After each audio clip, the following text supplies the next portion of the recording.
Vamos então para mais uma parte do nosso material aqui de Udfjol. Agora em perguntas, tá? Pega papel e caneta porque você vai precisar. Já aviso. Vamos falar de perguntas então, gente. Olha só, eu separei aqui em alguns cenários de, de, de estudo mesmo quando a gente fala em termos de pergunta, tá? Na gramática sueca, nós teremos perguntas feitas com frågor e perguntas feitas com verbo, tá? Então, primeiro caso, perguntas feitas com frågor. Como que eu faço essas perguntas? Frågor, verbo, subject, satsadverbial, complemento, ponto de interrogação. Se eu tenho um hjälpverb, mesma coisa. Frågor, hjälpverb, subject, verbo, porque, né?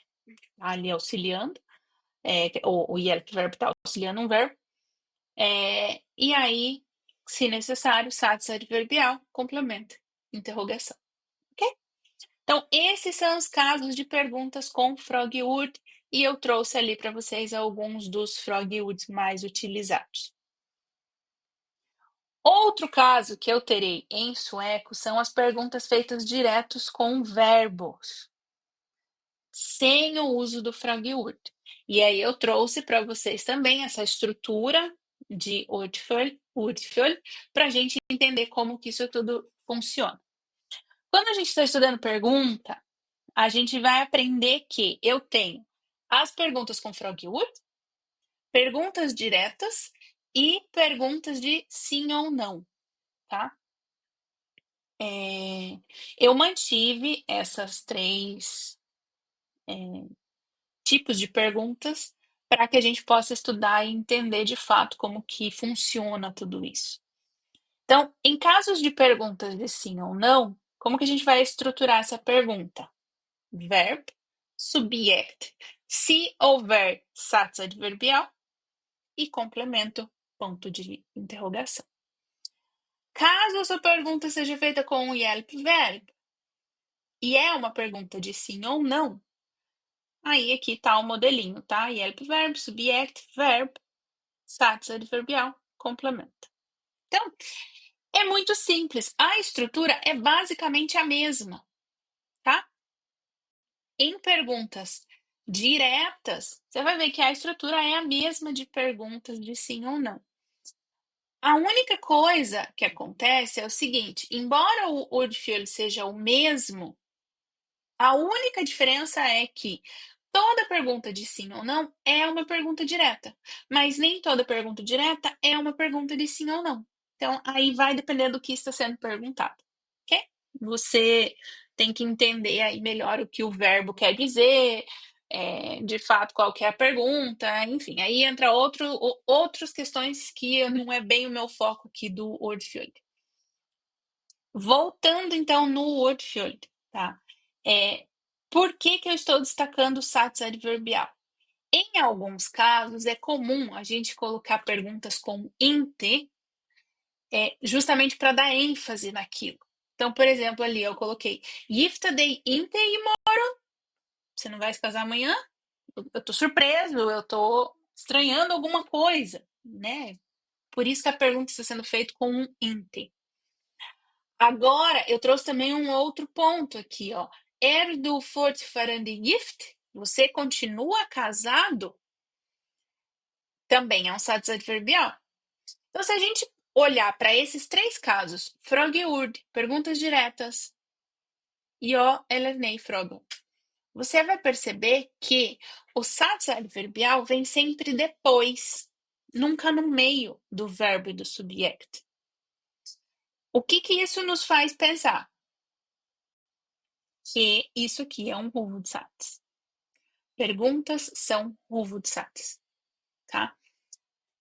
Lembra que a gente estudou lá o modelinho do cigarrinho, onde posiciona o satsadverbial? Então, pode ver, ó, nos três casos o satsadverbial vem sempre depois, ok? Trouxe também para vocês perguntas indiretas. Quais são os casos de perguntas indiretas? Caso número 1.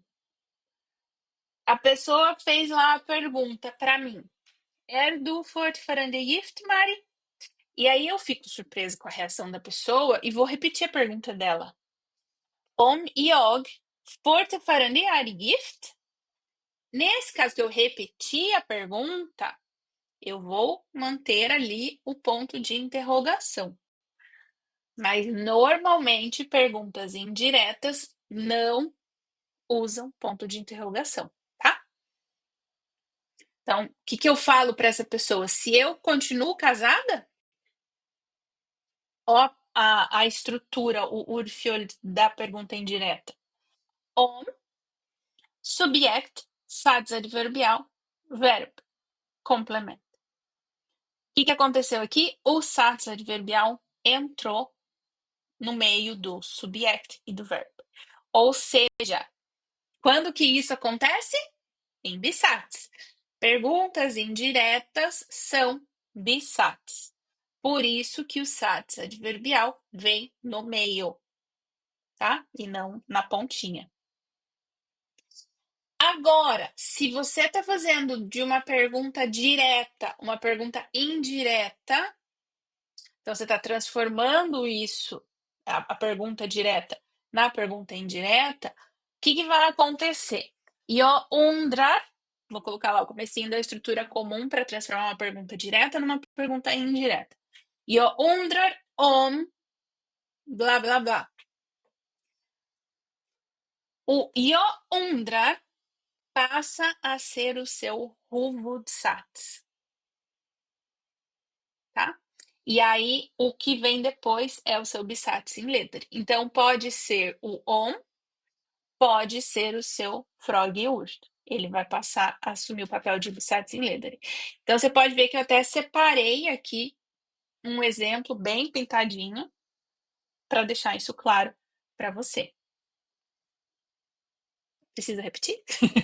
Vamos repetir para garantir? Perguntas com froggjord. Começam com froggjord, depois o verbo subject satisverbial.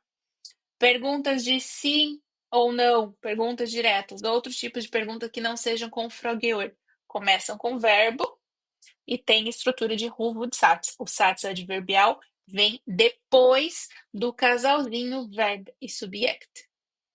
Perguntas indiretas são consideradas bisats, ou seja, o sats adverbial vem entre subject e verbo.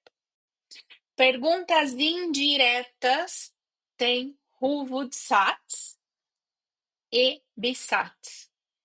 E o nosso froggjord vira bisatsinleder. Basicamente é isso, gente. De novo, eu trouxe aqui para vocês as minhas referências. Em casos de dúvidas, podem consultar os livros. Me avisem. Coloca seus comentários aqui embaixo. Não sai daqui sem escrever sua dúvida, tá? Não vai embora. Eu acho que é importante a gente conversar, a gente aprender juntos.